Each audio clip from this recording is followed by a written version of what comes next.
அனைவருக்கும் வணக்கம். நான் இப்போ மெல்லாத்துலேருந்து வந்து கேட்கேன். இந்த பிளாஸ்டிக்காக செய்யப்பட்ட இந்த கழிவுப் பொருளாக பார்த்தோன்னா உண்மையிலே ஏதோ ஒரு நல்ல வரவேற்கத்தக்க விஷயம். ஏன்னு பார்த்தீங்கன்னா, இப்போ பிளாஸ்டிக் குப்பைகளால் தான் கடல் நிறைஞ்சிருக்கு, பிளாஸ்டிக் குப்பைகளால் தான் குளங்கள் நிறைஞ்சிருக்கு. இப்போ நீர்நிலைகள் எல்லாமே இப்போ பிளாஸ்டிக் கரையோரத்தில் அப்படியே பிளாஸ்டிக் மயப்பட்டதாகவே இருக்குது. இதனால் இந்த உலகம் பிளாஸ்டிக் மயமட்டதாக மாறிக்கொண்டிருக்கு. இதனால் அடுத்த தலைமுறைக்கு நாங்கள் என்னத்தை கொடுக்க போகிறோம்டா, சூழல் மாசுன்ற ஒரு விடயத்தை தவிர வேறு எதையுமே நாங்கள் கொடுக்க போகிறது இல்லை. பிளாஸ்டிக்கின்ற பயனால் எங்களுக்கு கிடைச்சது நீர் மாசுபடுதல் மற்றும் காற்று மாசுபடுதல். இதிலேருந்து நாங்கள் மீண்டு வரணுமெண்டா பிளாஸ்டிக்கை இப்படி வித்தியாசமான வழிகளில் பயன்படுத்தணும்.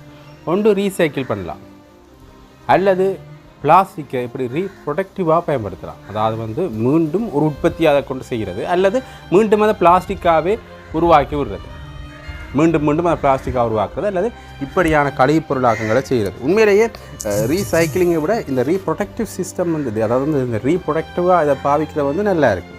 உண்மையிலேயே இது ஒரு நல்ல விஷயம். தொடர்ந்தும் இதை நாங்கள் பேணணும். இதன் மூலமாக அடுத்த தலைமுறைக்கு பிளாஸ்டிக் இல்லாத ஒரு உலகத்தை நாங்கள் கொடுப்போம். நன்றி.